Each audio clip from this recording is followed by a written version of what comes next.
जीवन खत्म हुआ तो जीने का ढंग आया। जीवन खत्म हुआ तो जीने का ढंग आया। गाड़ी निकल गई तो घर से चला मुसाफिर। गाड़ी निकल गई तो घर से चला मुसाफिर। गाड़ी निकल गई तो घर से चला मुसाफिर। मायूस हाथ मलता वापस बेरंग आया। जीवन खत्म हुआ तो जीने का ढंग आया।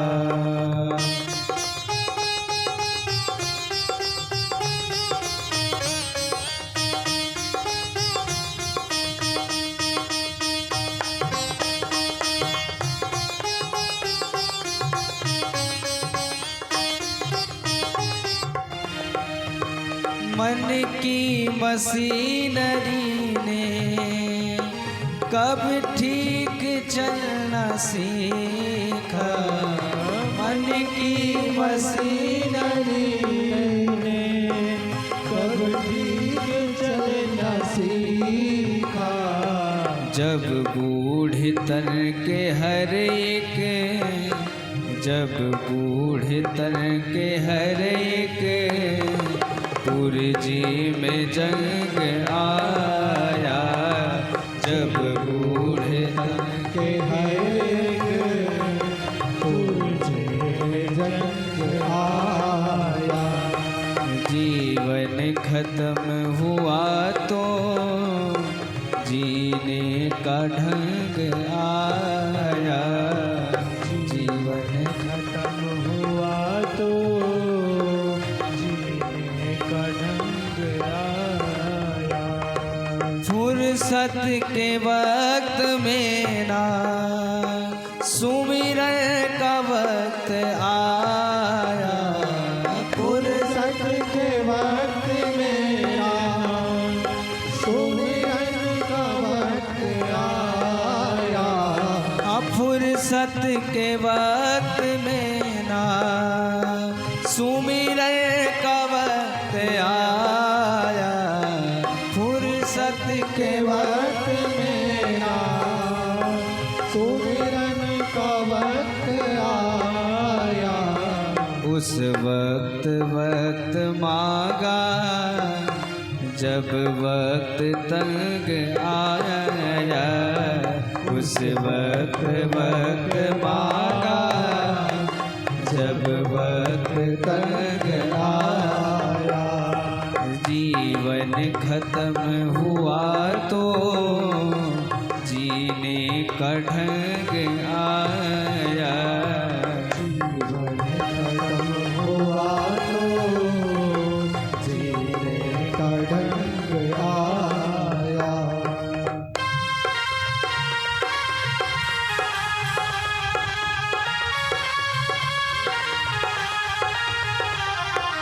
आयु ने रखा सिंह तब हथियार फेंक डाले।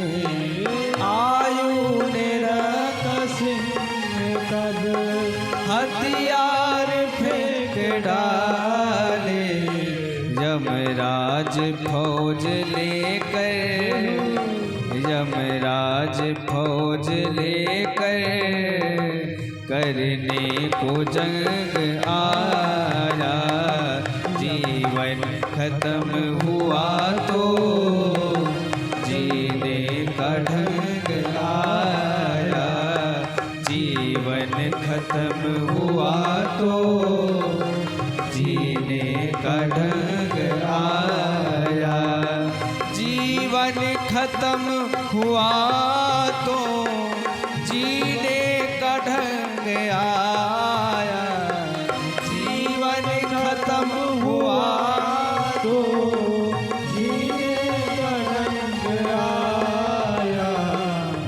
सम्मा बुझ गई तो महफिल में रंग आया। जब सम्मा बुझ गई तो महफिल में रंग आया। जीवन खत्म हुआ तो जीने का ढंग आया। जीने का ढंग आया। जीने का ढंग आया। जीवन खत्म हुआ तो जीने का ढंग आया। बोलिए वृंदावन बिहारी लाल की जय हो। असली धन भगवान का भजन है, पर उसे कोई इकट्ठा नहीं करता। और संसार की जो भी पूंजी है वो साथ जाने वाली नहीं है। पर संसार में व्यक्ति इतना भ्रमित हो चुका है कि हाय माँ, जितना धन, जितनी आसक्ति, जितना मन हमारा पैसे में रमा है, अगर उतना उससे आधा भी भगवान में रम जाए तो कल्याण में संशय फिर नहीं होगा। सुखदेव जी कहते हैं कि परीक्षित, तस्मात् भारत सर्वात्मा भगवान ईश्वरो हरिः श्रोतव्यः कीर्तितव्यश्च स्मर्तव्यस्य क्षता भयम्। सुखदेव जी कहते हैं कि जो भी मनुष्य अपना कल्याण चाहे उसे 3 काम अवश्य में करना चाहिए। कौन कौन से 3 काम? पहला, श्रोतव्यः, भगवान की कथा सुने। दूसरा, कीर्तन करे। तीसरा, भगवान की लीलाओं का स्मरण करे, भगवान के नाम का स्मरण करे, जिसे भी अपने कल्याण की इच्छा हो। और देखिए, सुखदेव जी ने एक सफल जीवन जीने की हम वैष्णवों को एक धुरी प्रदान कर दी। बोले जीवन किस प्रकार से निकले, तो 3 आचरणों के द्वारा हमारा जीवन निकले, श्रवण, कीर्तन और स्मरण। और जब मृत्यु हो तो किस प्रकार से हो? बोले अंते नारायण स्मृति, अंत में भगवान नारायण का स्मरण हो जाए। ये संपूर्ण जीवन केवल स्मरण के लिए प्राप्त हुआ है। भगवान के स्मरण का हम संपूर्ण जीवन अभ्यास करें, इसीलिए भगवान ने ये मनुष्य शरीर दी है। जिसे विद्यार्थी साल भर मेहनत करता है एक दिन की परीक्षा के लिए, परीक्षा में पास होने के लिए, इसी प्रकार से ये संपूर्ण जीवन हमें अभ्यास के लिए प्राप्त हुआ है। हमारी परीक्षा तो जब हमारा अंत समय आएगा उसी समय होगा। इस जीवन की परासमाप्ति पर गोविंद का अनुपम स्मरण हो जाए, यही इस मानव जीवन की परम सार्थकता है। तो अगर हम अपने जीवन को श्रोतव्य, कीर्तितव्य, स्मर्तव्य, इन 3 आचरणों के द्वारा व्यवस्थित कर लेंगे। देखिए, जिसने जीवन भर भगवान का स्मरण किया है, स्मरण का अभ्यास किया है, उसी को अंतिम क्षण भगवान का स्मरण होगा। जिसने अभ्यास ही नहीं किया तो फिर स्मरण कहाँ से होगा? जो संसार में रमा है उसे संसार ही याद आएगा, पर जो भगवान में रम गया उसे भगवान ही याद आएंगे। परीक्षित प्रश्न करते हैं, भगवान का ध्यान कैसे करते हैं? सुखदेव जी कहते हैं 4 बातों का ध्यान रखना चाहिए। कौन कौन? बोले जितासनो, जितश्वासो, जित संगो, जितेन्द्रियः, स्थूले भगवतो रूपे मनः संधारयेत्या। सुखदेव जी कहते हैं ध्यान के लिए सर्वप्रथम जितासनो, आसन को जीते। एक आसन पर अधिक से अधिक बैठने का अभ्यास, क्योंकि जब तक आसन सिद्ध नहीं होगा तो थोड़ा सा बैठे कि कमर में दर्द, पीठ में दर्द, और जब आसन सिद्ध हो जाएगा तो फिर हम भगवान का ध्यान सहज रूप में कर पाएंगे। पहली चीज जितासनो, दूसरा जितश्वासो। प्राणायाम के अभ्यास से हम श्वास पर नियंत्रण करें। जित श्वासो, क्योंकि श्वास का और मन का बड़ा गहरा संबंध है। जितना आपका श्वास पर नियंत्रण होगा उतना ही आपका मन पर नियंत्रण होगा। यदि मन में क्रोध आ जाए तो आप अनुभव करें कि श्वास भी गर्म गर्म चलने लगती है। तो जितना आपका श्वास पर नियंत्रण होगा उतना ही आपका मन पर नियंत्रण होगा। तो प्राणायाम के अभ्यास से अधिक श्वास पर नियंत्रण करें। जितासनो जित श्वासो जित संगो। तीसरी बात जित संगो। देखिए जैसा संग होगा, जिस प्रकार का संग होगा उसी प्रकार का संगात संजायते कामः। गोविंद गीता में कहते हैं जिस प्रकार का संग होगा वैसे ही मन में भाव उपजेंगे। तो इसलिए ध्यान के लिए ये आवश्यक है कि हम कुसंग का त्याग कर सत्संग करें। और चौथी बात जितासनो जित श्वासो जित संगो जितेंद्रिय। इंद्रियों पर पूर्ण नियंत्रण रखकर इन चार बातों का अभ्यास करने के पश्चात सुखदेव जी कहते हैं कि परीक्षित पहले जो दिख रहा है उसी को जगन्नाथ के रूप में देखने का प्रयास करो। उसके बाद वो सूक्ष्म का ध्यान आप कर पाओगे। ये समग्र विश्व ही भगवान का विराट वपु है, विराट शरीर है। पाताल में तस्य हि पादमूलम पतन्ति पाशनी प्रपदे रसातलम। विराट पुरुष का तलवा ही पाताल लोक और मस्तक को ही ब्रह्मलोक कहा गया है। ये जो नदियां हैं ये भगवान विराट के शरीर की नदियां, नाड़ियां हैं। जब नदियों का दर्शन करें तो ये अनुभव करें कि भगवान के शरीर की नाड़ियां हैं। और जब वृक्षों को देखें तो ये अनुभव करें कि भगवान विराट के शरीर की रोमावलियां हैं। और जब बादलों को देखें तो ये अनुभव करें, ये दर्शन करें कि भगवान विराट के घुंघराले घुंघराले केश हैं। इस प्रकार से पहले जो दिख रहा है उसी को जगन्नाथ के रूप में देखने का प्रयास करें। ब्राह्मण को जब देखें तो ये मन में भाव करें कि ये भगवान के मुख हैं। और क्षत्रिय को जब देखें तो ये अनुभव करें कि ये भगवान के भुजा हैं। ब्राह्मण, क्षत्रिय, वैश्य। और जब वैश्य को देखें तो ये अनुभव करें कि ये भगवान की जंघा है। और जब शूद्र को देखें तो ये अनुभव करें कि ये भगवान के चरण हैं। देखिए हर अंग की अपनी उपयोगिता है। अगर चरण ना रहे तो क्या एक व्यक्ति चल सकता है? तो चारों वर्ण भगवान के ही अंग हैं। तो इस भाव से सबको मनी मन प्रणाम करे। धर्म स्तनो अधर्म पथोस्य पृष्ठम। भगवान विराट का हृदय है धर्म और पीठ है अधर्म।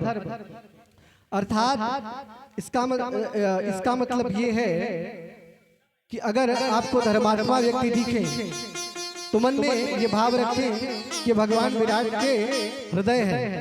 और अगर कोई दुष्ट व्यक्ति दिख जाए तो ये अनुभव करें कि भगवान की पीठ है। देखिए पीठ किसी को दिखाई नहीं पड़ती, हमारी पीठ आपको नहीं दिख रही है। इस प्रकार से देखिए इसीलिए अधर्म जो होता है वो छिपा के होता है, अधर्म बता के नहीं होता। अब किसी ने घोटाले किए तो क्या वो बता के करेंगे? नहीं, बाद में पकड़े जाएं वो अलग बात है। और धर्म बता के होता है। परम मंगल में भाव से देखिए भगवान हमारे गुरुदेव एक बात कहते हैं, संसार आपको नहीं बनाना, भगवान बना रहे हैं। भगवान भी आपको नहीं बनाना, क्योंकि भगवान तो स्वयं सिद्ध है। आपको बनाना क्या है? संसार आपको नहीं बनाना, भगवान आपको नहीं बनाना। आपको क्या बनाना है? बोले आपको अपने मन को बनाना है।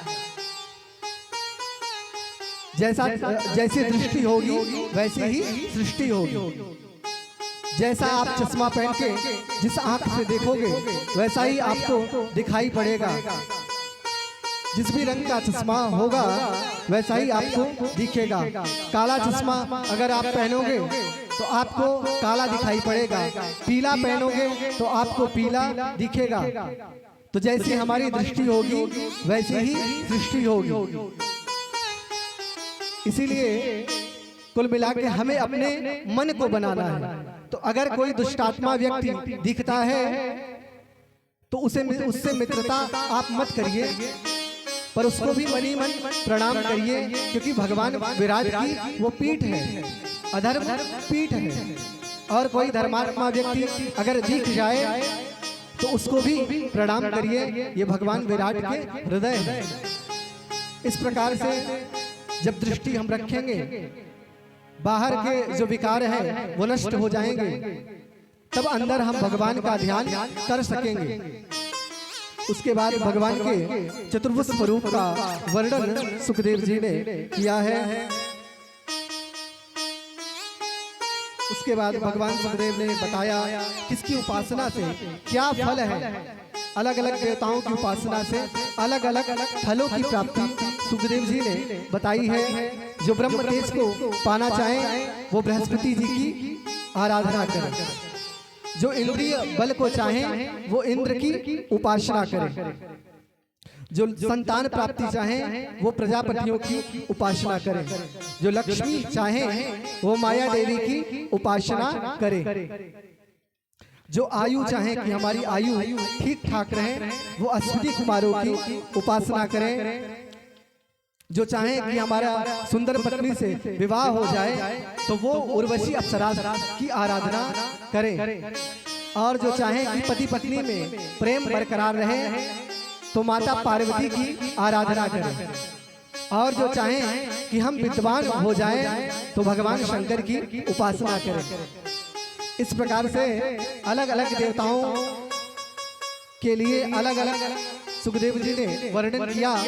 और अंत में सुखदेव जी कहते हैं अकामः सर्व कामो वा मोक्ष काम उदारधि तीव्रेण भक्ति योगेन यजेत पुरुषं परम। सुखदेव जी कहते हैं चाहे आप अकाम हो, आपके मन में कोई कामना न हो, अथवा आप सर्व काम हो, आपके मन में बहुत सारी कामनाएं भरी पड़ी हैं, अथवा आपके मन में मोक्ष की कामना हो, कोई कैसा भी हो उसे श्री हरि का ही भजन करना चाहिए। देखिए वृक्ष के अलग अलग भागों को सींचने से अच्छा है कि आप अकेली जड़ को सींच दो तो सारा वृक्ष सिंचित हो जाएगा। उसी प्रकार समस्त देवताओं के मूल है, जड़ है भगवान विष्णु। भगवान नारायण की उपासना से सारे देवताओं की उपासना हो जाती है। इसलिए आपको किसी प्रकार की कामना हो, तीव्रेण भक्ति योगेन यजेत पुरुषं परम, तीव्र भक्ति योग के द्वारा परम पुरुष नारायण का यजन करें। तीव्र भक्ति योग का मतलब कि 24 घंटा भजन करने के बाद भी मन में ये भाव रहे कि अगर भगवान 2 घंटा और बनाए होते तो मैं और भजन करता। जब इस प्रकार से हम भजन करेंगे तो भगवान हमारी सारी कामनाओं को पूर्ण करेंगे।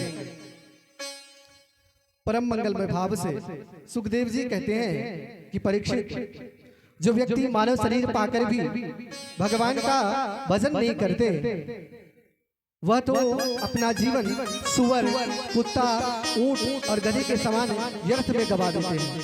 स्वविटवरा वोष्ठ करैहि संस्तुतः पुरुषः पशुः नयत्कर्ण पठोपेतो जातु नाम गदाग्रजः। आहार नेत्रा भय भैतुनञ्च सामान्यमेतत् पशुभिर्नराणां धर्मो हि एको मदिको विशेषः धर्मेण हीनां पशुभिश्चमाना। देखिए 4 काम हम लोग भी करते हैं और 4 काम पशु भी करते हैं। कौन कौन? आहार हम भी भोजन करते हैं और पशु भी भोजन करते हैं। निद्रा हम भी सोते हैं और पशु भी सोते हैं। मैथुन हम लोग भी संतान उत्पन्न करते हैं, पशु भी संतान उत्पन्न करते हैं। और भय, भय हम लोगों को भी लगता है और पशुओं को भी भय लगता है। यही चार काम हम कर रहे हैं, यही चार काम पशु कर रहे हैं। लेकिन व्यक्ति मानव तभी है जब उसके अंदर धर्मो ही एको मदिको विशेषः, उसके जीवन में धर्म हो। और धर्म क्या है? बोले भगवान स्वयं धर्म स्वरूप है। धर्मो धर्म विदुत्तमः, तो भगवान का वचन ही जीव को पशु से मुक्त करके मनुष्य, वास्तव में मनुष्य तभी बनता है जब वह भगवान से जुड़े। नहीं तो मनुष्य तन पाने का और कोई लाभ नहीं है। जिस प्रकार से पशु जीवन जी रहे हैं, हम भी अगर उसी प्रकार से जीवन जी के संसार से चले गए तो हम में और पशु में कोई अंतर नहीं रहा। सुखदेव जी कहते हैं कि जो आहार, निद्रा, भय, मैथुन, इन चार में ही फंस करके अपने जीवन को बिता रहे हैं, तो उनमें और पशु में कोई अंतर नहीं है। ये अंतर केवल भगवान से जुड़ के ही समाप्त होता है। और अन्य जितनी भी योनियां हैं वो सब भोग योनियां हैं, पर मनुष्य जीवन ही कर्म योनि है। इसमें आप नए कर्म कर भी सकते हैं और भजन करके समस्त कर्मों को काट करके भगवान के धाम को भी प्राप्त कर सकते हैं। सुखदेव जी कहते हैं कि हे राजन, जो भगवान श्री कृष्ण की कथाओं को नहीं सुनते, उनके कान सांप के बिल के समान हैं। जिनकी जिह्वा भगवान की लीला कथाओं का गायन नहीं करती, उनकी जिह्वा मेढक की जिह्वा के समान व्यर्थ है। बिले बतोरु क्रम विक्रमान्ये नष्टवतः कर्णपुटेरस्य जिह्वा सतीदार दुर्गेव सूत न चोपगायत्युरुगाय गाथाः। परीक्षित प्रश्न करते हैं, भगवान सृष्टि की उत्पत्ति किस प्रकार से करते हैं? हे गुरुदेव, आप हमको वह बतलाइए। सुखदेव जी कहते हैं, परीक्षित, जरा हम भगवान का मंगलाचरण कर लें, उसके बाद आपके प्रश्नों का हम जवाब देंगे। क्योंकि सृष्टि को भगवान ने ही बनाया है, तो सृष्टिकर्ता भगवान का स्मरण कर लें, उसके बाद आपके प्रश्न का हम जवाब देंगे। तो सुखदेव जी मंगलमय मंगलाचरण करते हैं। नमः परस्मै पुरुषाय भूयसे सदुद्भवस्थान निरोध लीलया गृहीत शक्ति प्रतयाय देहिनाम् अंतर्भवाय अनुपलक्ष्य वर्मणे यत् कीर्तनं यत् स्मरणं यदीक्षणं यद्वन्दनं यत् श्रवणं यदर्हणं लोकस्य सद्यो विदनोति कल्मषं तस्मै सुभद्रश्रवसे नमो नमः। किरातहूणान्ध्रपुलिन्दपुलकषा आभीरकङ्कायवराक्षसादयः यन्ये च पापं यदुपाश्रयाश्रयाः शुध्यन्ति तस्मै प्रभविष्णवे नमः। इस प्रकार से सुखदेव जी मंगलमय मंगलाचरण करते हैं। सुखदेव जी कहते हैं, नमः परस्मै पुरुषाय भूयसे, हम परम पुरुष परमात्मा के चरणों में बार बार प्रणाम करते हैं। एक नहीं, दो नहीं, बल्कि भूयसे अनंत नमस्कार करते हैं।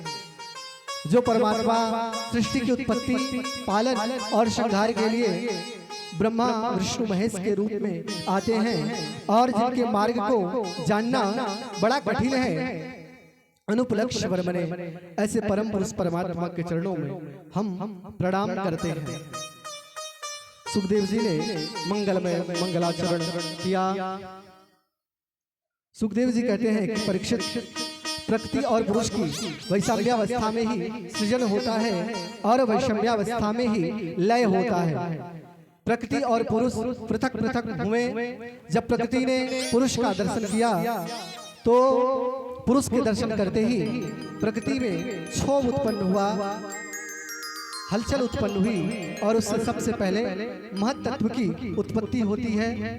महत् तत्व से तीन अहंकार, सात्विक, राजस, तामस अहंकार, तामस अहंकार से पंच महाभूत और पंच तन्मात्राएं, पंच महाभूत पृथ्वी, जल, वायु, अग्नि, आकाश और पंच तन्मात्राएं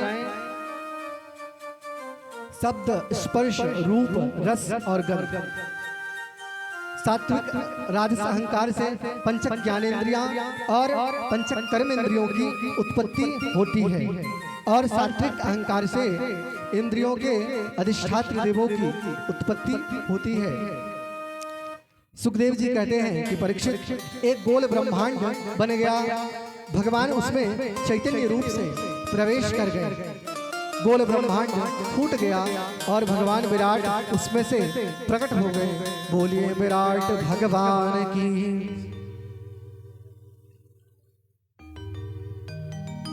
विराट भगवान की नाभि से ब्रह्मा जी का प्राकट्य हुआ। ब्रह्मा जी चारों दिशाओं में देखना चाहते थे तो चार मुख ब्रह्मा जी के प्रकट हो गए। ब्रह्मा जी के ये चार मुख धर्म, अर्थ, काम और मोक्ष का प्रतीक है। ब्रह्मा जी ने देखा कि जल और वायु के अतिरिक्त ब्रह्मा जी को कुछ भी दिखाई नहीं पड़ा। ब्रह्मा जी ने विचार किया, जिस कमल पर बैठे हैं उसका तो कोई न कोई आदि अंत होगा। तो नाभि कमल के अंदर गए, खूब ढूंढा, लेकिन उसका कोई आदि अंत पता नहीं लगा ब्रह्मा जी को।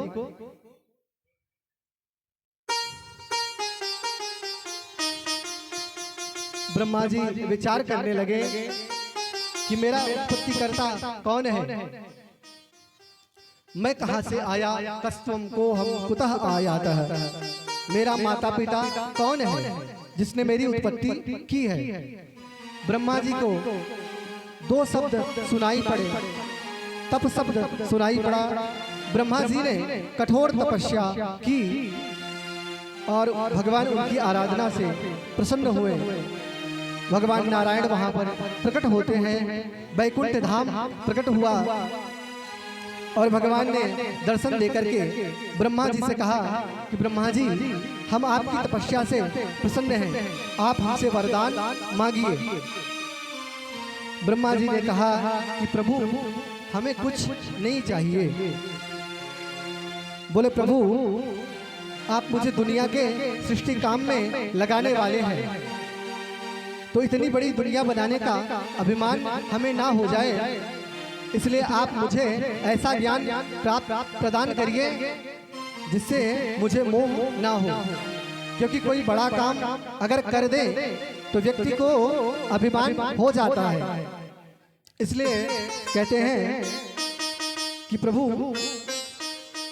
हमें वो ज्ञान प्रदान करिए जिससे मुझे मोह ना हो।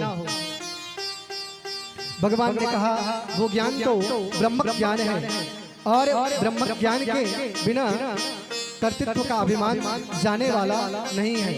या तो ब्रह्म ज्ञान हो या तो भगवान की शरणागति हो। ये भाव रहे, करते हो तुम कन्हैया, मेरा नाम हो रहा है। भगवान ने चतुश्लोकी भागवत का उपदेश किया। पहला श्लोक ब्रह्म ज्ञान का है, दूसरा श्लोक माया का है, तीसरा श्लोक जगत का है और चौथा श्लोक जीव के कर्तव्य का है।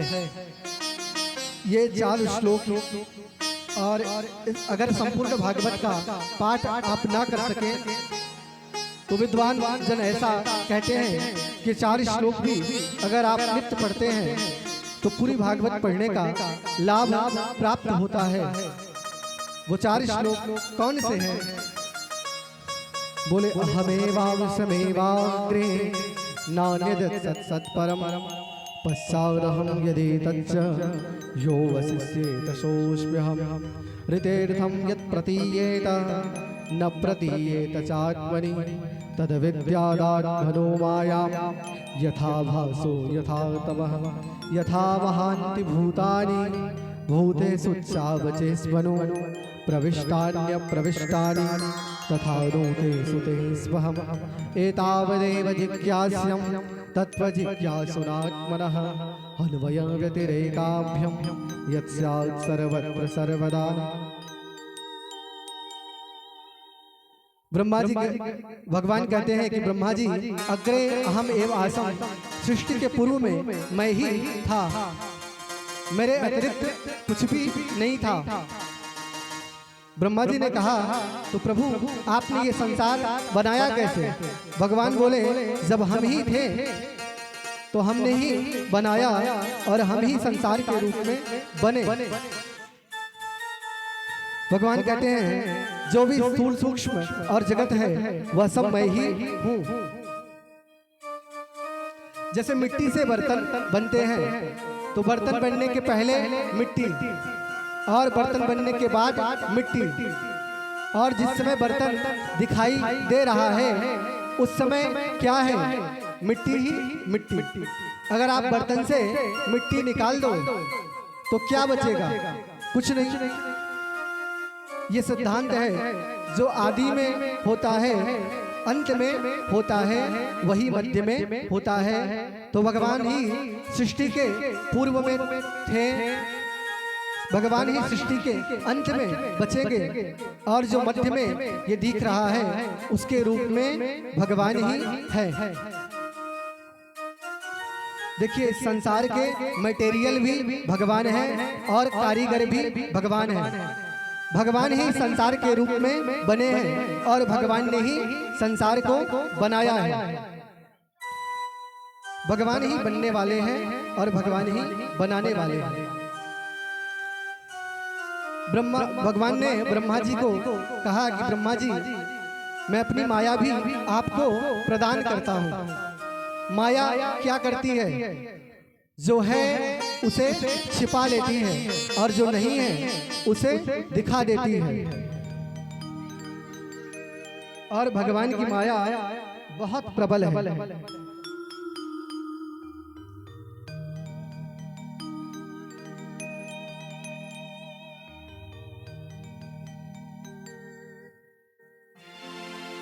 देखिए भगवान ही संसार के रूप में बने हैं पर भगवान हमको कहीं दिख नहीं रहे हैं और माया का कोई अस्तित्व नहीं है, जगत का कोई अस्तित्व नहीं है, फिर भी ये जगत हमको दिख रहा है और भगवान कहीं दूर दूर तक हमको नहीं दिख रहे हैं और भगवान की माया बहुत प्रबल है। ये माया तेरी बहुत कठिन है, ये माया तेरी बहुत कठिन है ये माया तेरी बहुत कठिन है ये माया तेरी बहुत कठिन है बहुत कठिन है बहुत कठिन है माया तेरी बहुत कठिन है ये माया तेरी बहुत कठिन है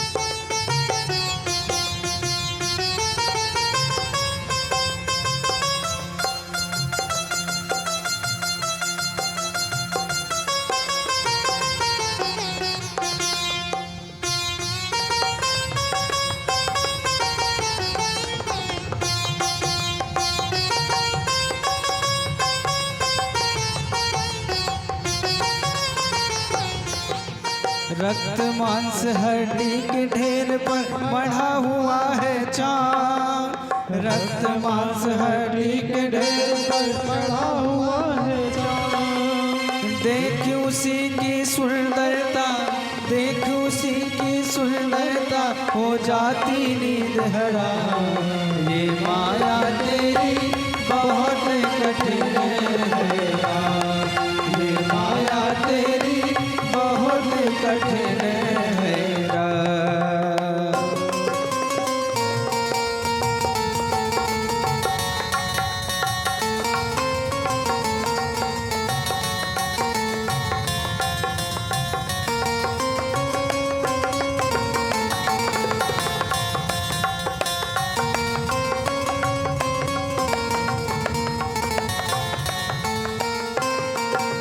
करता नित्य विरोध क्रोध का कहता बुरा परिणाम करता नित्य विरोध क्रोध का कहता बुरा परिणाम।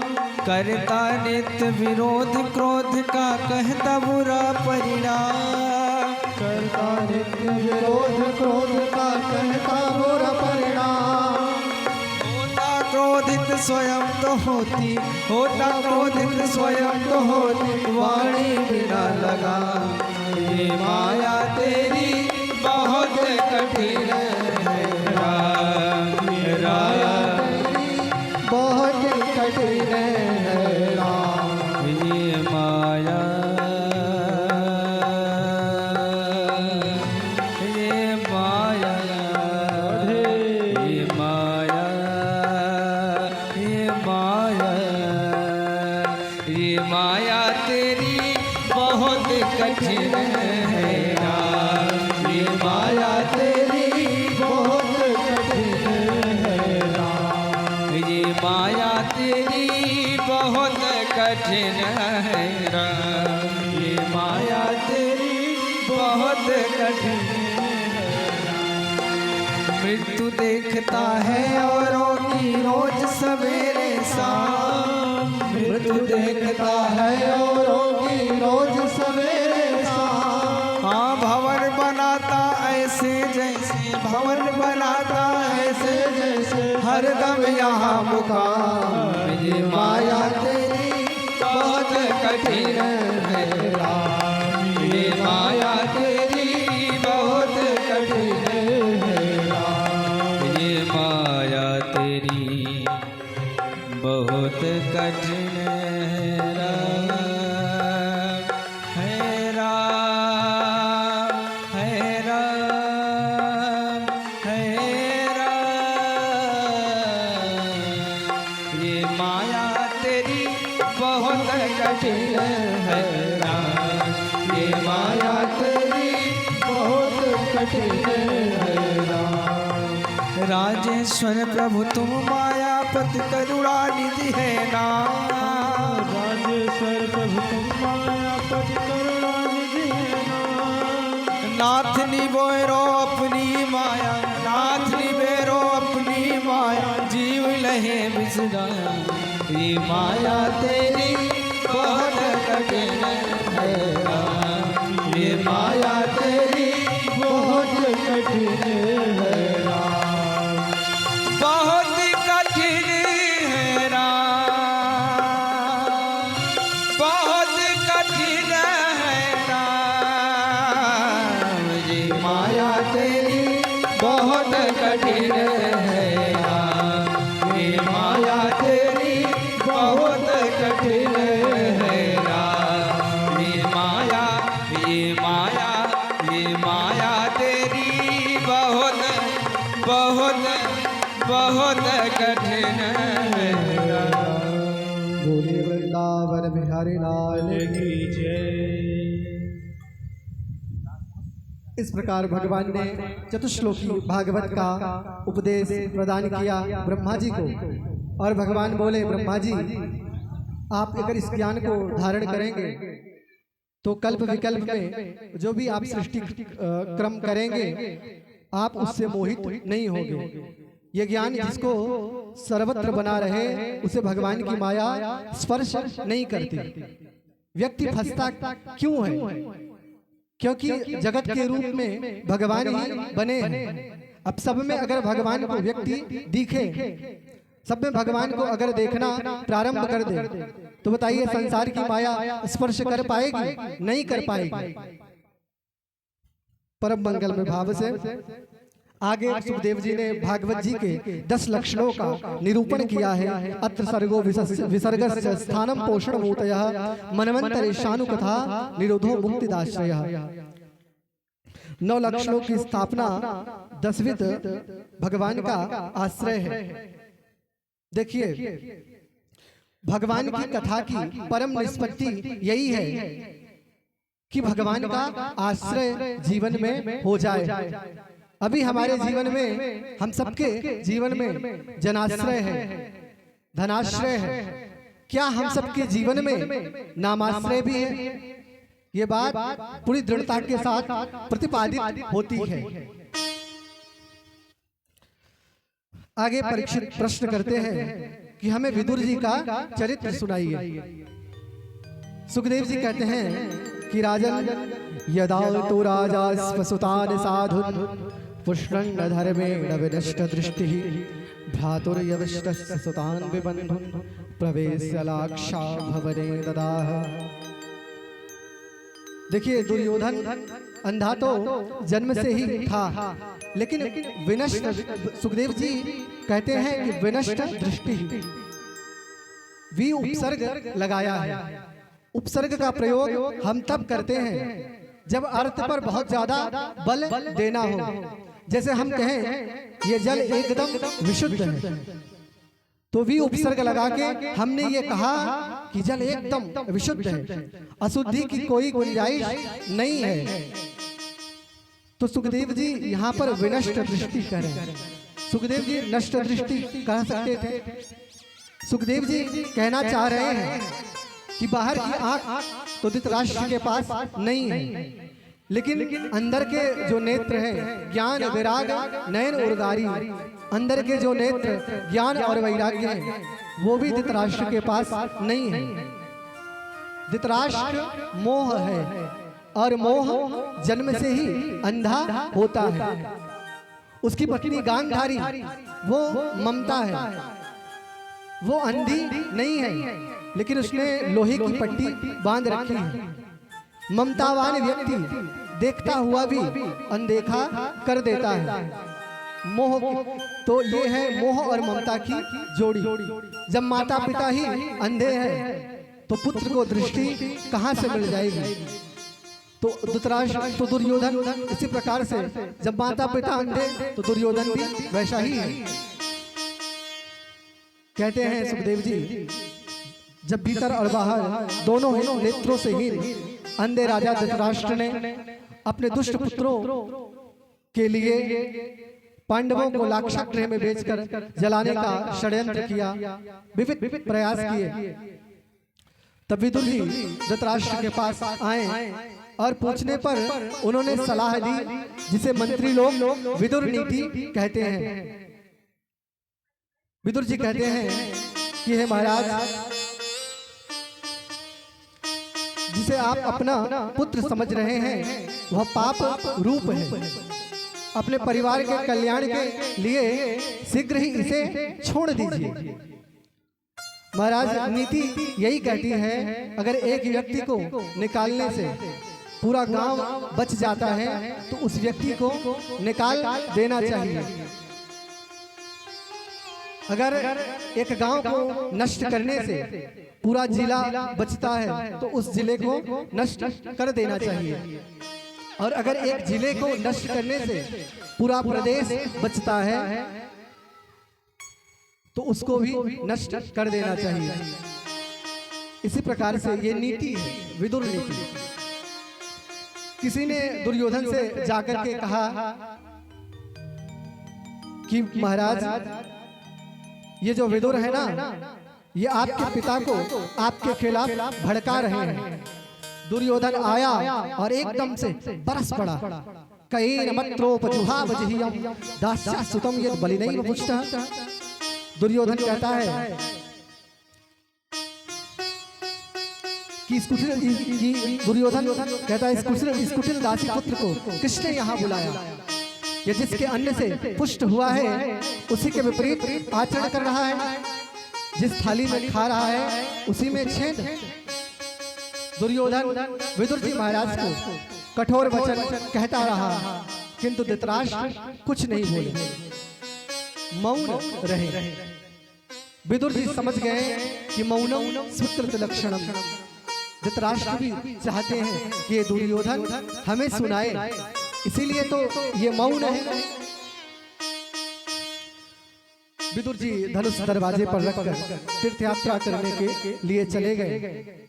धनुष इसलिए दरवाजे पर रख दिया कि कहीं दुर्योधन को ये ना लगे कि मैं पांडवों के पक्ष से मिलने जा रहा हूँ, इसलिए धनुष को वहीं पर रखा और वो तीर्थ यात्रा के लिए प्रस्थान करते हैं। सुखदेव जी कहते हैं, ये विदुर जी के रूप में पांडवों का समस्त पुण्य ही कौरवों का समस्त पुण्य ही चला गया। सनिर्गतः कौरव पुण्य लब्धो। ये विदुर के रूप में मूर्तिमंत धर्म ही कौरवों को छोड़कर चला गया। ये विदुर जी साक्षात धर्म है। मांडव्य ऋषि के श्राप के कारण 100 वर्षों के लिए आए थे, तो ये तो साक्षात धर्म है। भगवान भी जब कौरवों का विनाश करने के लिए सोचते थे तो भगवान के कदम भी पीछे हट जाते थे, क्योंकि उनके पक्ष में विदुर थे। आज भगवान ने भी उत्सव मनाया कि अब पांडवों का विनाश निकट आ गया है, क्योंकि अब इनके पास धर्म का आश्रय नहीं है। कुछ समय बाद यमुना जी के तट पर विदुर जी ने उद्धव जी को देखा तीर्थाटन करते हुए। कालेन तावत् यमुनामुपेत्य तत्रोद्धवम भागवतम ददर्श। एक दूसरे को देखकर हृदय से लगाया। उद्धव जी कहते हैं कि विदुर जी आप श्रेष्ठ हैं। वो कहते कि नहीं नहीं आप श्रेष्ठ हैं। यही वैष्णवता है। वैष्णव स्वयं को सामान्य समझता है, दूसरे को श्रेष्ठ समझता है। और संसार के लोग अगर मिलते हैं तो अपनी ही वीरता गाते रहते हैं, मैंने ये किया, मैंने वो किया। वैष्णव स्वयं को सामान्य समझता है। अमानिना मान देना कीर्तनीय सदा हरि। उद्धव जी कहते हैं कि विदुर जी आप श्रेष्ठ हैं, आपको भगवान याद करते हैं। वो कहते, विदुर जी कहते हैं कि नहीं उद्धव जी आप श्रेष्ठ हैं, क्योंकि आपको भगवान का सत्संग, भगवान का नित्य संग प्राप्त होता है। उद्धव जी कहते हैं कि विदुर जी इसमें कौन सी बड़ी बात है। मैं तो भगवान के साथ रहता हूँ, पर आप तो भगवान के हृदय में रहते हो।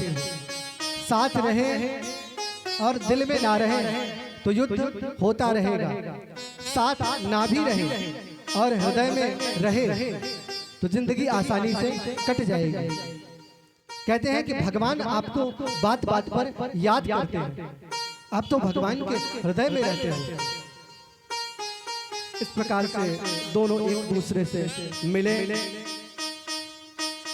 उद्धव जी ने विदुर जी को महाभारत युद्ध का परिणाम और भगवान के स्वधाम गमन की कथा सुनाई और कहा कि भगवान ने जाते समय मुझे भागवत धर्म का उपदेश किया था, और उस समय भी भगवान आपको याद कर रहे थे।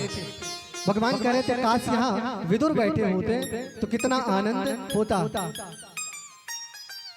विदुर जी ने कहा कि उद्धव जी भगवान ने जो आपको ज्ञान प्रदान किया था आप हमें भी प्रदान करें। भगवान ने कहा, उद्धव जी ने कहा कि आप उसके लिए महामुनि मैत्रेय के पास जाइए। भगवान ने उनको इसलिए सुनाया था कि वो आपको सुनाएं।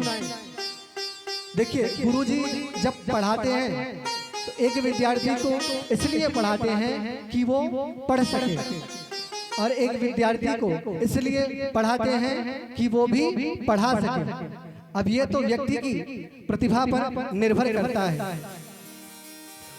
उद्धव जी कहते हैं भगवान ने मुझे इसलिए सुनाया कि मैं सुन सकूं, पर मैत्रेय जी को इसलिए सुनाया कि वो आपको सुना सके। विदुर जी महामुनि मैत्रेय के पास जाकर उनसे प्रश्न करते हैं कि महाराज संसार में सब सुखी होना चाहते हैं, किंतु जो जितना सुख पाना चाहता है वह उतना ही दुख के दलदल में धंसता चला जाता है। सुखाय कर्माणि करोति लोको न तहि सुखम वान्यदुपारमं। महामुनि मैत्रेय जी कहते हैं कि विदुर जी महाराज जो चीज जहाँ है ही नहीं उसकी प्राप्ति वहां से कैसे होगी। संसार में सुख है ही नहीं तो संसार में सुख प्राप्त कहाँ से होगा। हर व्यक्ति को यही लगता है कि सामने वाला सुखी है, पर सामने वाले से अगर आप पूछ के देखो तो पता लग जाएगा कि वो कितना सुखी है। संसार में कोई सुखी नहीं है, क्योंकि संसार में सुख नाम की चिड़िया है ही नहीं। जैसे नकली आम होता है, अब कोई कहे कि लीजिए आप खाइए, तो नकली आम क्या आम का स्वाद दे सकता है? वो देखने में आम की तरह भले ही लगे, लेकिन उसमें स्वाद नहीं होगा। इसी प्रकार संसार का जो सुख है वो केवल सुख की प्रतीति है। संसार में कहीं भी सुख नहीं है। संसार का सुख बिल्कुल वैसे ही है जैसे रेगिस्तान में आप चले जाइए, जब सूर्य की किरण पड़ती है तो आगे लगता है कि पानी भरा भरा है, पर वहां पहुंचने पर पता लगता है कि वहां पर कुछ नहीं है। इसी प्रकार संसार में सुख की एक बूंद भी नहीं है, केवल सुख का भ्रम है, क्योंकि संसार का नाम ही है दुखालय। दुखालय मसास्पतम, गोविंद गीता में कहते हैं ये संसार दुखालय है। पुस्तकालय में आपको पुस्तक मिलेगी, आलय कहते हैं घर को। संसार दुख का घर है। विद्यालय में आपको विद्या मिलेगी। उसी प्रकार ये दुखालय है, तो यहाँ पर दुखी व्यक्ति को मिलेगा। अगर सुख चाहिए तो मिलता है सच्चा सुख केवल भगवान तुम्हारे चरणों में। भगवान सुखालय है। अगर वास्तविक सुख व्यक्ति को चाहिए तो भगवान से जुड़े, और अगर व्यक्ति को दुख चाहिए तो वो संसार से जुड़ा रहे परम मंगलमय भाव से। देखिए, संसार में व्यक्ति सुख दुख चाहता है, पर चाहता है भगवान की ओर पीठ करके। यही व्यक्ति की सबसे बड़ी भूल है। यथार्थ में सुख व्यक्ति को तभी प्राप्त होगा जब हम भगवान के सन्मुख होंगे। सुख सुविधाएं भी यथार्थ में तभी मिल सकती हैं जब भगवान सन्मुख हो।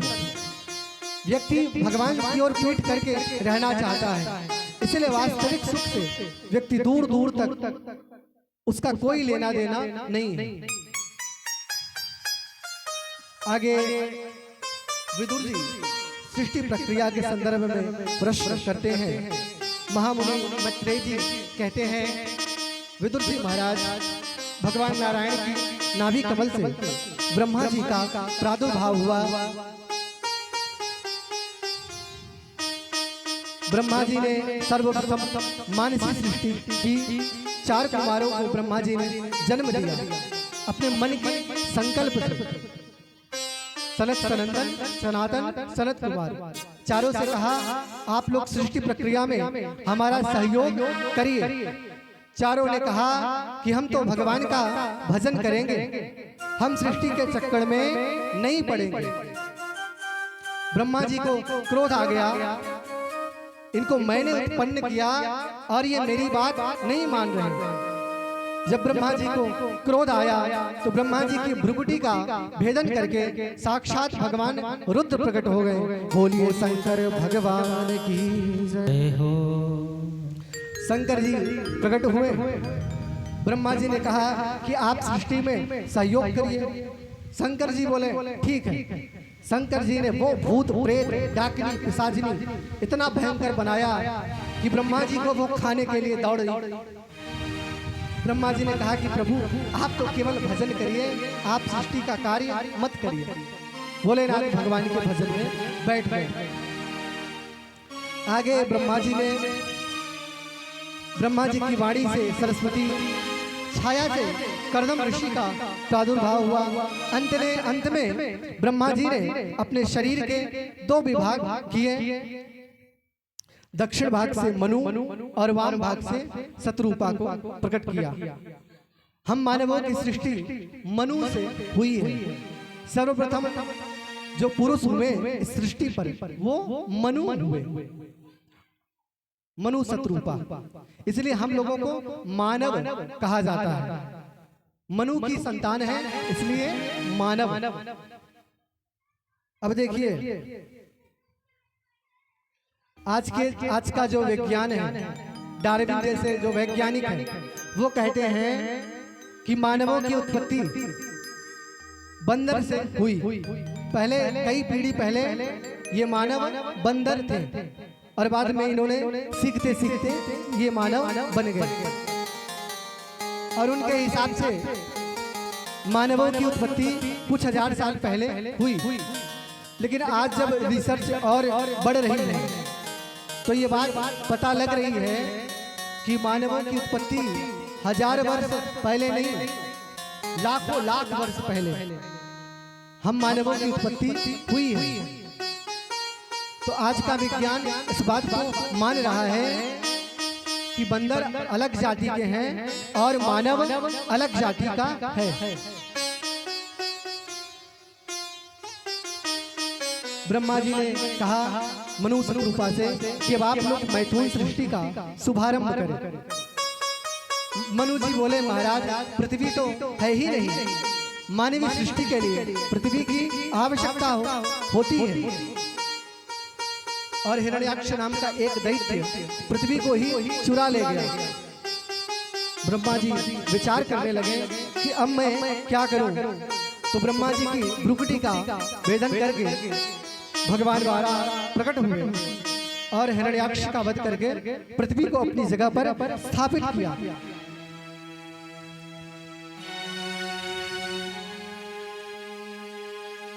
आगे मनु महाराज के 5 संतानें हुई, 3 पुत्री और 2 पुत्र।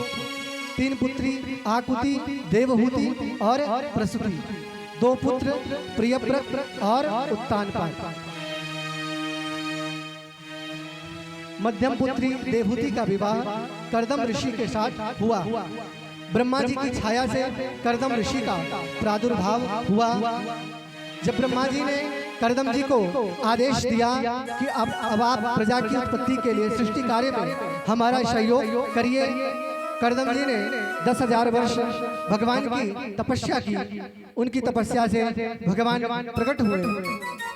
भगवान की स्तुति करके कर्दम जी ने कहा कि प्रभु तथा चाहम परिवोढुकामः समानशीलाम गृहमेध धेनु। हे प्रभु, यद्यपि संसार की कामना आपसे नहीं करनी चाहिए, लेकिन मैं अपने पिता ब्रह्मा जी से प्रेरित होकर सृष्टि कार्य में उनका सहयोग करना चाहता हूँ। इसलिए हमको एक पत्नी चाहिए। और कैसी हो? बोले तथा चाहम परिवोढुकामः, हमारे अनुरूप स्वभाव वाली पत्नी हो, समानशीला हो, ताकि गृहस्थ धर्म के पालन में सहायक हो। 2 तरह की पत्नी प्राय समाज में होती हैं। एक होती है शीलवती और दूसरी होती है सत्यवती। शीलवती मतलब अगर कोई बात मान लीजिए आई तो वो सीधे वो उस बात को तुरंत नहीं कहेंगी, बाद में उनको समझा देंगी। और सत्यवती वो तो सीधे मुंह पे कहेंगी आप कितना भी आग बबूला होइए। तो कर्दम जी कहते हैं कि हमको शीलवती पत्नी चाहिए। गृहमेध धेनु, गृहस्थ रूपी यज्ञ के लिए हमारी पत्नी क्या बने? गौ। पर आज का युग बड़ा विचित्र है। हमारे शास्त्र कहते हैं घर की पहली रोटी गाय को और अंतिम रोटी कुत्ते को देनी चाहिए। पर आज क्या होता है, आज घर की पहली रोटी पतिदेव खा जाते हैं, उनको ऑफिस वगैरह जाना रहता है, और घर की अंतिम रोटी देवी जी खा ले रही हैं। तो पतिदेव क्या हो गए हैं? पतिदेव एकदम गौ बन गए हैं। और वो एकदम, आप लोग समझ जाइए, आज के समाज की यही दशा है। न तो गाय से कोई लेना देना और न तो कुत्ते से कोई लेना देना। बोलिए वृंदावन बिहारी लाल की जय।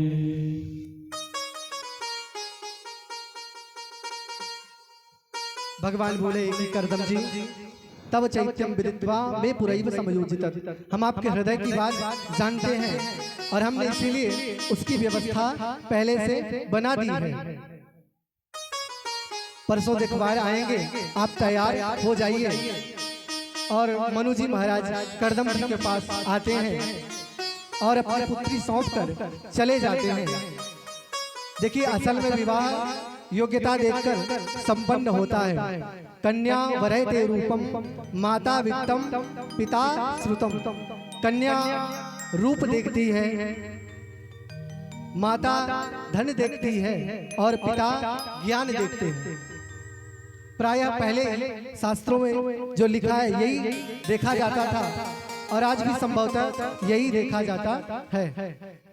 तो मनु जी करदम जी के प्रभाव को जानते हैं, इसलिए अपनी पुत्री सौंप कर चले गए। और देवहूति जी परम सुंदरी, एक बार देवहूति जी महल के छत पर गेंद खेल रही थी। तो गेंद खेलते समय कभी ऊपर कभी नीचे जब वो देख रही थी और गेंद खेल रही थी, तो उस समय एक गंधर्व जा रहे थे विमान में चढ़कर।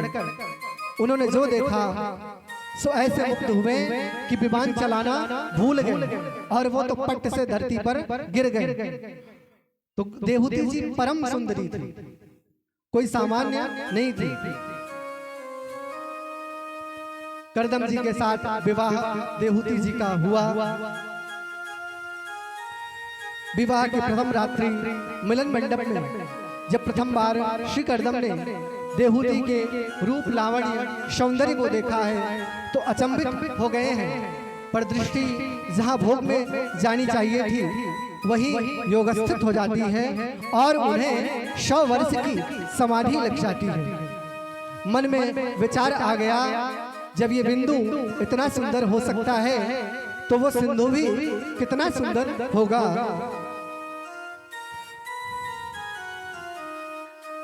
जब ये इतनी सुंदर हो सकती है तो स्वामिनी कितनी रूपवती होगी। यही तो भजन है कि वासना के द्वार से उपासना में प्रवेश हो जाए। करदम जी समाधि में चले गए। देवहूति जी तपस्वी स्त्री के समान जीवन जीने लगी। जब करदम जी की समाधि खुली 100 वर्षों के बाद, तब करदम जी देखते हैं देवहूति जी को और कहते हैं कि देवी तुष्टो हमध्यवान विमानदाया शुश्रूषया परमया परया च भक्त्या यो देहिनामयवती वसुहित स्वदेहो नावीक्षितः समुचितः छपितुम मदर्थे। करदम जी कहते हैं कि हे मानवी, हे मनुपुत्री, मैं तुम्हारी उत्तम सेवा से प्रसन्न हूँ। इस संसार में प्राणियों को अपने देह से प्रिय और कुछ नहीं है, पर तुमने मेरी सेवा में रहते हुए अपने देह का ध्यान भी नहीं दिया। वरदान मांगो देवी, जो भी आपको चाहिए। देवहूति जी बोली कि पतिदेव, अगर हम गृहस्थ बने हैं तो कम से कम एक संतान तो हमारे आपके मध्य हो। उनके भाव को करदम जी समझ गए। करदम जी ने योग बल से तुरंत मन की गति से चलने वाले विमान की रचना की। उसमें स्नानागार अलग है, भोजनागार अलग है, शयनागार अलग है। हजारों कमरों का विमान और सर्वकाल सुखावह। गर्मी है तो वो ठंडा है, ठंडी है तो वो गर्म है। ऐसा सुंदर विमान। देवहूति जी उस विमान को देखती हैं तो ये विचार करती हैं कि अब मैं तो 100 वर्ष बाद बुढ़ी हो गई, मैं इस विमान में कहाँ भ्रमण करूंगी। उनके मनोभाव को करदम जी समझ जाते हैं और कहते हैं देवी निमज्ज यास्मिन हृदय धीरु विमान विद मारू है। एक सरोवर बना दिया और कहा कि देवी आप इस सरोवर में स्नान करिए। ये कोई सामान्य सरोवर नहीं है, ये भगवान नारायण के आंसुओं से तैयार हुआ सरोवर है। आप इसमें स्नान करिए। और जैसे ही उसमें स्नान किया देवहूति जी ने नव यौवन संपन्न हो गई। ऐसा लग रहा है जैसे अभी अभी ब्याह के आई हो। करदम जी स्नान करके उसमें पहले ही बैठ चुके थे। करदम जी देवी देवहूति के साथ 100 वर्ष तक उस विमान में विहार करते रहे। कालांतर में उनकी 9 कन्याएं उत्पन्न हुई। 9 कन्याओं के जन्म के पश्चात जब करदम पुनः तपस्या के लिए जाने लगे, तब देवहूति जी ने कहा कि महाराज, मैंने तो आपसे एक पुत्र की कामना की थी, क्योंकि ये कन्याएं तो ब्याह करके अपने अपने घर चली जाएंगी, मैं किसके आश्रय में रहूंगी। करदम जी कहते हैं कि हे देवी, मैं तो भूल ही गया था, साक्षात भगवान ही हमारे घर में पुत्र बनकर आएंगे, ये भगवान ने हमको आशीर्वाद प्रदान किया था। कालांतर में कपिल भगवान का प्राकट्य हुआ। देखिए ये 9 कन्याएं कौन हैं? ये नवधा भक्ति हैं। जब आपके जीवन में नवधा भक्ति आएगी तब उसके बाद भगवान का भी आपके जीवन में प्राकट्य हो जाएगा। इसीलिए पहले 9 कन्याओं का जन्म हुआ, उसके बाद भगवान कपिल का प्राकट्य हुआ। बोलिए कपिल भगवान की जय हो। कपिल भगवान के प्राकट्योत्सव पर ब्रह्मा जी अपने मानस पुत्रों के साथ कपिल भगवान का दर्शन करने के लिए आए। ब्रह्मा जी के साथ आए, ऋषियों के साथ कर्दम जी की कन्याओं का विवाह संपन्न हुआ।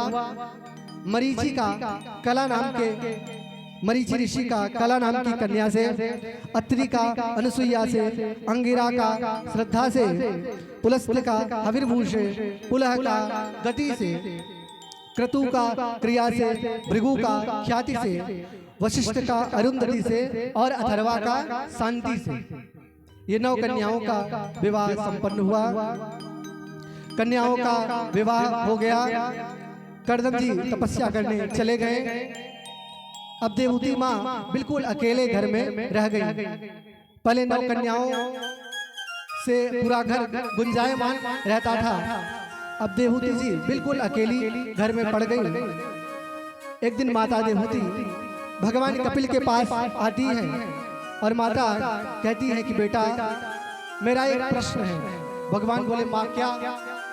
माता देवहूति कहती है निर्विन्ना नितराम भूमन असत इंद्रिय दर्शनात् येन संभाव्यमानेन प्रपन्नां तमः प्रभु। माता देवहूति कहती है कि बेटा मैं इंद्रियों की विषय वासना से बहुत खिन्न हूँ, कितना भी भोग मैं भोग लूं ये इंद्रियां तृप्त ही नहीं होती। मैंने अपने जीवन में जितना भोग भोगा है शायद इस संसार में उतना उतना किसी ने भोगा होगा। चक्रवर्ती सम्राट की पुत्री थी और उसके बाद कामक विमान में 100 वर्षों तक भोगों को भोगा, लेकिन आज भी मेरी इंद्रियां तृप्त नहीं हुई हैं। भगवान कपिल सांख्य का उपदेश करते हैं। भगवान कहते हैं माँ पहले तो ये इंद्रियां ही बहुत खतरनाक हैं। सर्वम जितम जिते रसे, उसने पूरी दुनिया जीत ली जिसने अपनी इस जीवा को जीत लिया। न इसमें हड्डी है न कुछ है, पर बड़े बड़ों की हड्डी ये तोड़वा सकती है। एक बात बोले जन्म जन्म का शत्रु मित्र बन जाए, और एक बात ऐसी बोले कि जन्म जन्म का मित्र भी शत्रु बन जाए, और खाने बैठे तो संसार की हर वस्तु कम पड़ जाए। भगवान ने भी 32 पहने दांतों के बीच में इसको रखा है।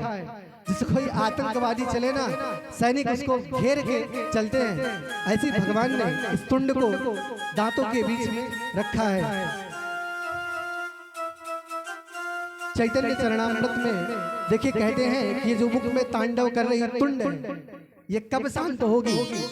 बोले कृष्ण वर्णत भई, ये कृष्ण रूपी 2 वर्ण जब आप अपनी जीवा पर बारंबार उच्चारित करोगे तब ये जो मुख में तांडव कर रही तुंड है ये शांत होगी। और इन इंद्रियों का मालिक मन है, और मन तो बहुत चंचल है। मन है शिक्षा एक ग्रंथ है, उसमें बताया गया कि मन तो बच्चा है। ये मन बच्चा है और मन को हर समय विवेक रूपी दाई की आवश्यकता है। बच्चे को अगर आप छोड़ दो तो वो न जाने आगे कहाँ कुएं में जाके गिर जाएगा, कोई पता नहीं है। ऐसे ही अगर आप मन को स्वतंत्र छोड़ दोगे तो निश्चित रूप से मन पतन करेगा। इसलिए मन पर लगाम हर समय आवश्यक है। अब प्रश्न ये उठता है कि ये मन किस प्रकार से नियंत्रित हो। बोले तन में मनः शिव संकल्प वस्तु। वेद भगवान कहते हैं मन को संकल्प से नियंत्रित किया जा सकता है। अब संकल्प संग के अनुसार होगा।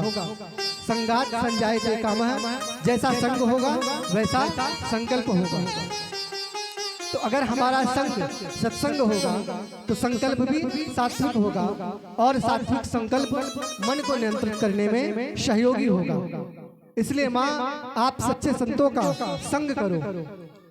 भगवान कपिल ने कहा कि माँ संतों के लक्षण भगवान ने बतलाए। माँ ने पूछा कि संत किस प्रकार से होते हैं। बोले माँ जिसके पास ये 5 आभूषण हैं वही संत है, अब वो किसी भी वेश में हो।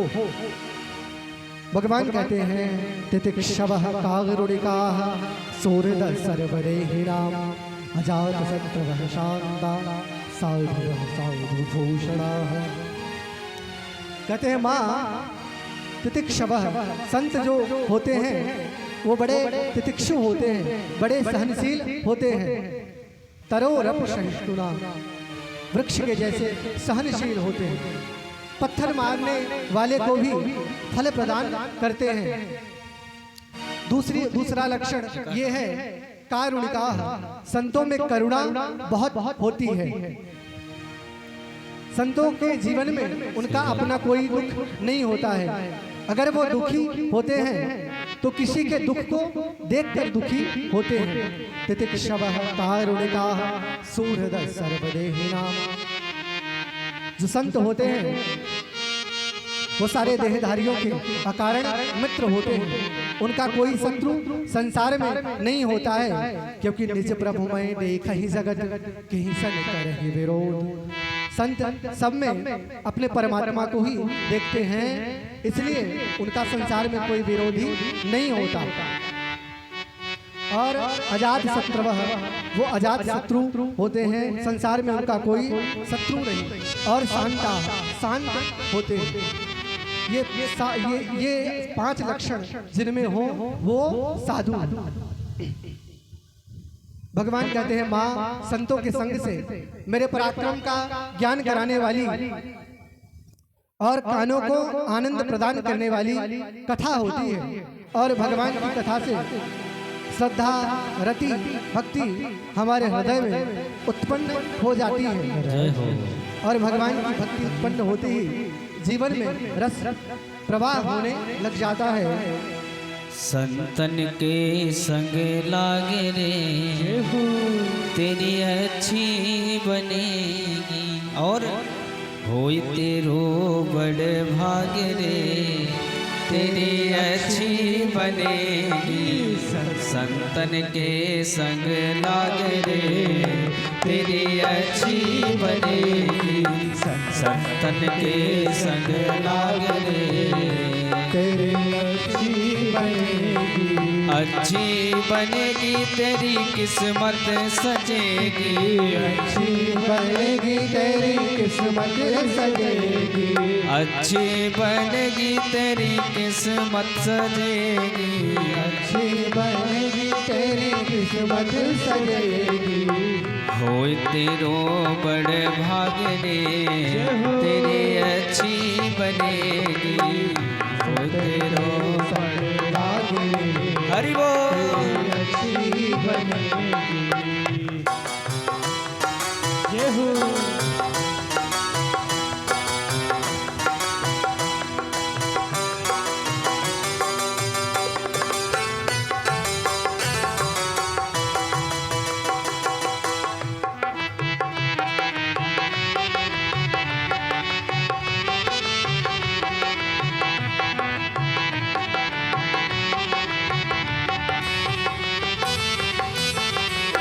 संतन के संग पुण्य कमाई।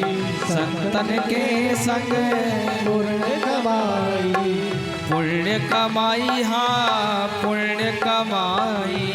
पुण्य कमाई हाँ पुण्य कमाई। और होय तेरो बड़ भाग्य रे तेरी अच्छी बनेगी।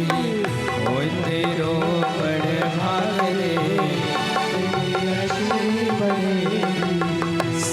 संतन के संग लागे रे तेरी अच्छी बनेगी। संतन के संग लाग रे तेरी अच्छी बनेगी।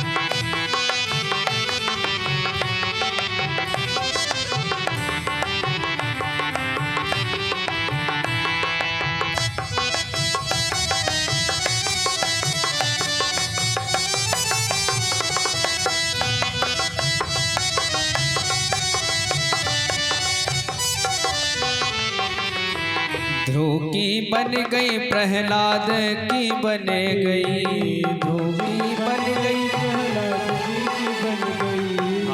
ध्रुव की बन गई प्रहलाद की बन गई। ध्रुव की बन गई प्रहलाद जी की बन गई। ध्रुव की बन गई प्रहलाद की बन गई। ध्रुव की बन गई प्रहलाद की बन गई। ध्रुव की बन गई प्रहलाद की बन गई। ध्रुव की बन गई प्रहलाद की बन गई। गुरु सुमिरन बैराग रे गुरु सुमिरन बैराग रे तेरी अच्छी बनेगी। संतन के संग लाग रे तेरी अच्छी बनेगी। अच्छी बनेगी तेरी किस्मत जगेगी। अच्छी बनेगी तेरी किस्मत जगेगी। होय तेरो बड़ भाग्य रे तेरी अच्छी बनेगी। होय तेरो बड़ भाग रे हरि बोल।